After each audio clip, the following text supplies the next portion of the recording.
Muy buenas tardes, queridos estudiantes. Tal como hemos venido desarrollando el llenado de nuestra tabla de hoja de cálculo basado en Excel para el diseño de alcantarillado sanitario, iniciamos presentando cómo va quedando nuestro esquema de trabajo en la medida que vamos alimentando las diferentes opciones, parámetros, valores, cálculos, etcétera. Y en nuestra última presentación de video nos habíamos percatado que básicamente teníamos dos elementos, la longitud y la población, que se alimentaban con unas acumulaciones de donde el flujo venía con anterioridad antes de entrar a cada tramo correspondiente.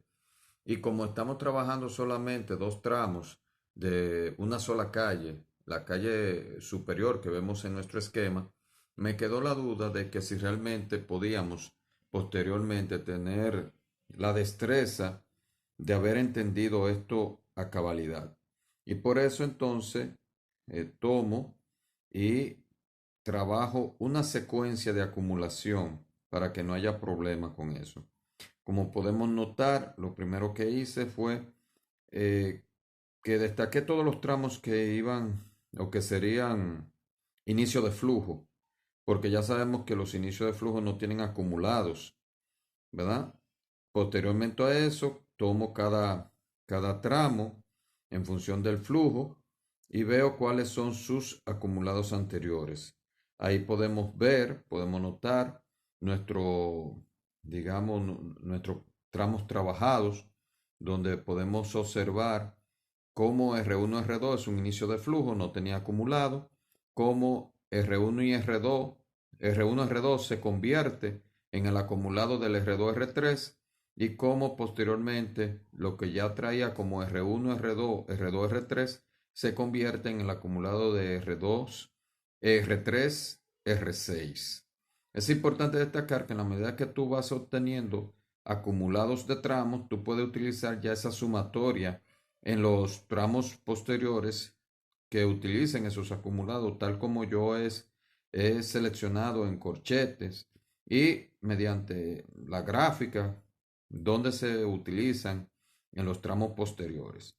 Lo importante es saber que en el último tramo, donde tenemos nuestro registro existente, ¿verdad? Recuerden que ese registro existente, ese registro de empalme, quien nos lo proporciona es la autoridad gestora de las aguas, que en el caso de La Vega sería Cora Vega, pero en cualquier otra ciudad donde no existe una corporación del acueducto y alcantarillado, entonces sería el Instituto Nacional de Agua Potable y Alcantarillado INAPA, quien velaría por eso, y que le van a entregar no solamente la ubicación, sino la profundidad del registro para saber precisamente el límite de profundidad al que nosotros debemos llegar, porque recuerden que el agua no salta, no podríamos llegar más abajo de la profundidad establecida en el registro de empalme porque el agua no podría saltar hacia la salida.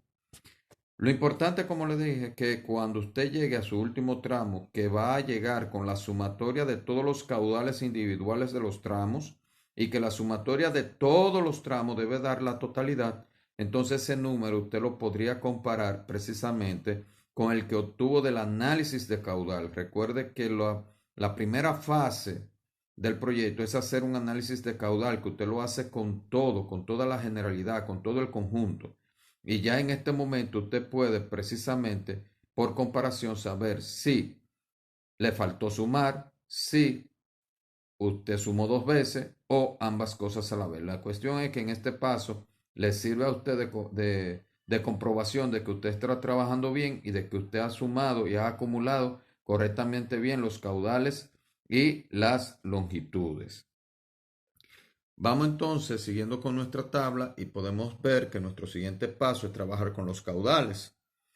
En los caudales tenemos obviamente los caudales mínimos que se van a establecer para asuntos del chequeo o la revisión a caudal parcialmente lleno, que ya lo habíamos abordado, y los de población futura que van a dar al traste los máximos, que es con lo que nosotros finalmente diseñamos el alcantarillado, para que tenga capacidad de transportar lo máximo que se nos pueda presentar, obviamente en una proyección de población que va a ser lo máximo de lo máximo. Y el chequeo, que sería lo mínimo de lo mínimo, obviamente sería el caudal mínimo a una población actual existente. Como todos sabemos, como todos hemos hablado anteriormente, mi caudal va a ser igual ya a mi dotación por la población. ¿Qué dotación yo voy a utilizar? Ya en este caso, ustedes recuerdan que yo había calculado los caudales para obtener una población equivalente. Ya esas poblaciones equivalentes están asociadas a esa dotación de referencia que yo utilicé para obtenerla. Y en este caso puedo hacer uso directo de la dotación por la población. Esa dotación es la referencia. Recuerde que habíamos trabajado con una dotación de suministro. En este caso es una dotación de aguas residuales. Quiere decir que yo eso debo multiplicarlo por el factor del 80% para obtenerlo en agua residual. Y así entonces tendría el caudal medio tanto en población actual, ¿verdad? Para el tramo 1 como para el tramo 2, con las poblaciones que había obtenido en el video anterior, que estoy manejando 34, 71, 37 y 76 habitantes respectivamente. Ya una vez obtenidos los caudales medios de esas poblaciones actuales, ¿verdad? Y futuro, que en el paso anterior ya la habíamos proyectado a 20 años con la tasa de crecimiento como ejemplo de la ciudad de La Vega, de la provincia de La Vega, perdón, habíamos utilizado esa tasa de crecimiento, habíamos advertido que si usted podía conseguir, mientras más focalizada, era mucho más precisa. Obtenemos nuestros caudales mínimos. Caudal mínimo, usted sabe que caudal mínimo es el 50% del caudal medio diario. Y el caudal máximo es el caudal medio por el coeficiente de Harmon. Y ese coeficiente de Harmon está asociado a la cantidad de población que ya habíamos obtenido en el video anterior. En nuestro caso, ninguna población llega a los 1000, por lo tanto se usan factores directos de 3.80, que ya también fue abordado en el video anterior. Ahí obtenemos entonces nuestros caudales y podemos observar que ninguno de estos caudales llega a 1.50 litros por segundo, que es precisamente nuestro caudal mínimo, porque es la descarga de un inodoro con un tanque de 16 litros. Cabe destacar que recuerden también que nuestra dotación está basada en días y que debemos dividir entre 86.400, que es la cantidad de segundos que tiene un día, para convertirlo finalmente en litros por segundo, que es la unidad que comúnmente se utiliza. Entramos al aspecto de caudal de infiltración. El caudal de infiltración está tomado de la bibliografía del libro de Metcalf and Eddy sobre alcantarillados, y ahí nos establece en, digamos, un estudio que se realizó en una cuenca determinada, que teníamos una tasa de caudal de infiltración. Recuerden que este caudal de infiltración no es más que aquel que penetra al sistema por asunto de deterioro o por los registros de inspección, etcétera. Y está dado por la fórmula 0.22 metros cúbicos por milímetro de tubería, de diámetro de tubería por kilómetro por día. Obviamente nosotros hacemos toda nuestra conversión para llevarlo a litro por segundo, como se puede ver en la imagen. Y finalmente, para una tubería de 8, quiere decir que si usted cambia de capacidad a una de 12, tendría que recalcular este caudal de infiltración, ¿verdad? Dándonos al traste un total de 0.517 litros por segundo por kilómetro. Ya eso está atado a una longitud que ya nosotros también lo hemos hecho en pasos anteriores, de 80 y 100 metros para los dos tramos que hemos venido trabajando. Lo más importante del caudal de infiltración es que en estos momentos es de carácter opcional. Eso depende de cada diseñador. Usarlo o no usarlo. Ya le hemos dado el criterio, la definición y cómo se establecen los cálculos de este caudal de infiltración.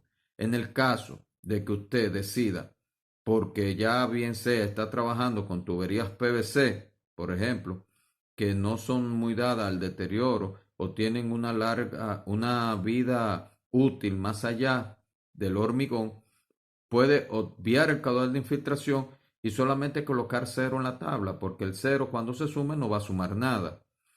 Finalmente, ¿verdad? Queremos acotar, ¿verdad? los cálculos de ese caudal de infiltración que hemos calculado.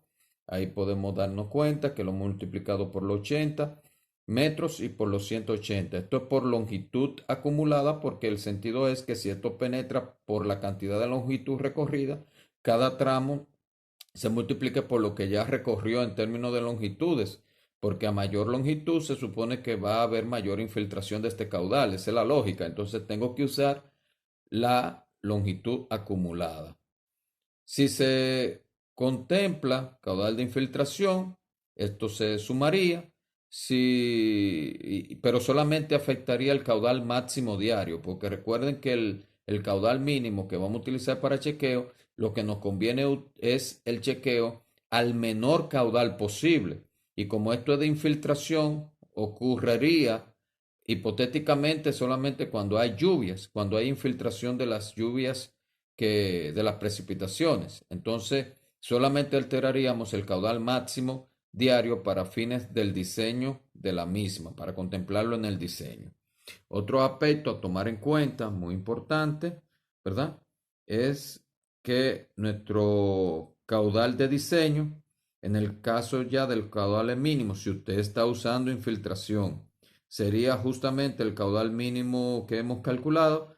Y si va a usar, y el caudal máximo, si va a usar infiltración lo suma, si no va a usar infiltración, igual lo suma, pero tomando el caudal de infiltración como un cero.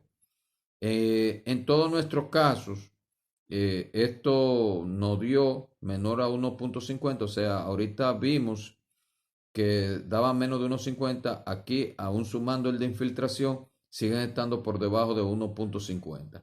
Lo que quiere decir entonces que cuando procedemos a llenar nuestra tabla, como lo estamos viendo en pantalla, aquí hemos completado todos los valores calculados y finalmente nuestros caudales de diseño, por un asunto de que el mínimo es 1.50, por las razones que ya expliqué anteriormente, todos nuestros caudales de diseño para estos tramos, tanto mínimo como máximo, serían de 1.50 litros por segundo.